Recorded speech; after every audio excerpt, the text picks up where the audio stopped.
New car registrations across the European Union rose 87.3% last month, while in the UK they increased by 11.5%. But does this spell the end of the COVID-19 pandemic's impact on the automotive industry? Unfortunately, no. We need to bear in mind the figures we're comparing March 2021 to. In March of last year, the COVID-19 pandemic was just starting to take hold of the continent. During the month, countries fell to the virus as lockdown after lockdown was implemented in different regions in order to keep the public safe and reduce the transmission rate.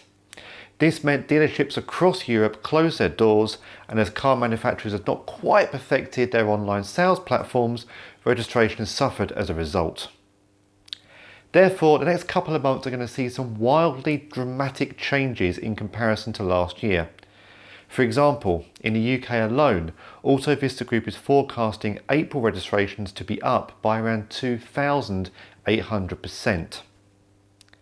So the challenge is not over yet, but looking back at the results in the top 5 markets from across Europe in the last few months, and bearing in mind that some of these markets have implemented further lockdowns, which have seen dealerships close as a result, we can see the progress the automotive industry has made in dealing with the pandemic and keeping registrations up as much as they can.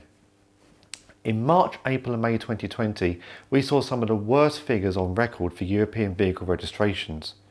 And the entire year could have been an absolute disaster had the industry not adapted to dealerships opening and closing and opening and closing again.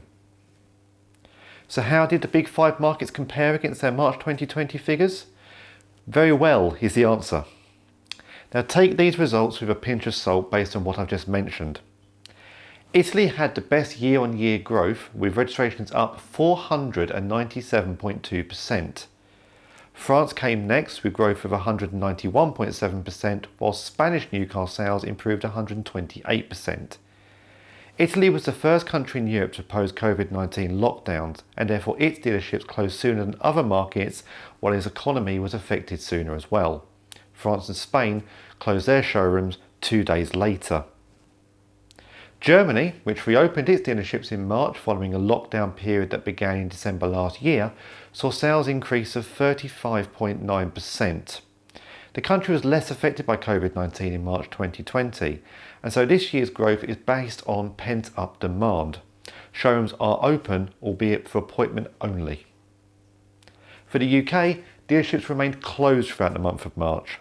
Therefore, the modest growth of 11.5% highlights how the market has been able to adapt to online sales, while business renewals have also helped to push this figure up, especially in an important month where registration plates change. The figures represented only the second sales increase in 15 months in the country. As we can see here, in the first quarter of 2021, European Union registrations, made up of all member states and therefore not including the UK, grew by 3.2%. As we can see, the big markets all saw declines in 2020, but AutoVista Group is forecasting growth by the end of this year, with hugely improved figures in April and May helping this achievement. However, these numbers will still be lower than 2019 figures, and it may not be until 2022 where we see a true recovery begin.